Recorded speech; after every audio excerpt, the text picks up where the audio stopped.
নমস্কার, শুভ সন্ধ্যা। র্যাপিড টাইমসে আপনাদের সকলকে স্বাগত। সারাদিনের সমস্ত খবর নিয়ে আমি দিয়া। তৃণমূল প্রার্থী রচনা বন্দ্যোপাধ্যায় এবং কল্যাণ বন্দ্যোপাধ্যায়ের সমর্থনে হাওড়া ও হুগলিতে নির্বাচনী জনসভা করলেন মুখ্যমন্ত্রী মমতা ব্যানার্জি। হুগলিতে জনসভা থেকে রাজ্যপালকে তীব্র আক্রমণ করলেন মুখ্যমন্ত্রী মমতা ব্যানার্জি।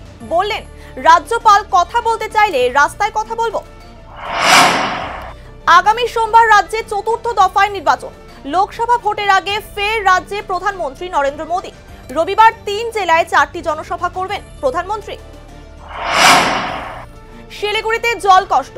শনিবার ফুলবাড়ি মহানন্দা ব্যারেজ এলাকা পরিদর্শন করলেন শিলিগুড়ি পুর নিগমের মেয়র গৌতম দেব। গভীর রাতে শিলিগুড়ি সংলগ্ন ছোট ফাপড়ি নেপালি প্রাথমিক স্কুলে হাতির হানা। ভাঙল স্কুলের রান্নাঘরের জানালা। অভাব অনটনের মধ্যেও উচ্চ মাধ্যমিকে নজরকাড়া সাফল্য শিলিগুড়ির হাকিমপাড়া বালিকা বিদ্যালয়ের ছাত্রী মহিমা পালের। আজ মহিমা পালকে সংবর্ধনা জানালেন আশিকর ফাঁড়ির ওসি প্রসেনজিৎ দে সরকার এবং ডাবগ্রাম ফুলবাড়ির বিধায়ক শিক্ষা চ্যাটার্জি।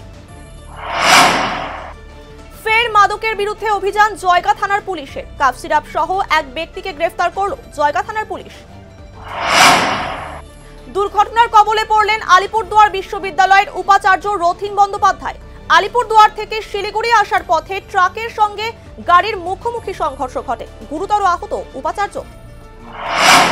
বীরপাড়ার হেভেন শেল্টার বৃদ্ধাশ্রমের আবাসিকদের সঙ্গে নিজের জন্মদিন পালন করলেন মাদারিহাটের বিজেপি বিধায়ক মনোজ টিগ্গা।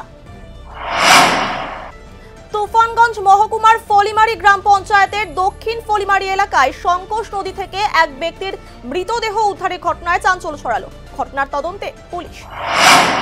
সারাদিনের সমস্ত খবরের আপডেট পেতে নজর রাখুন শিলিগুড়ি টাইমসে।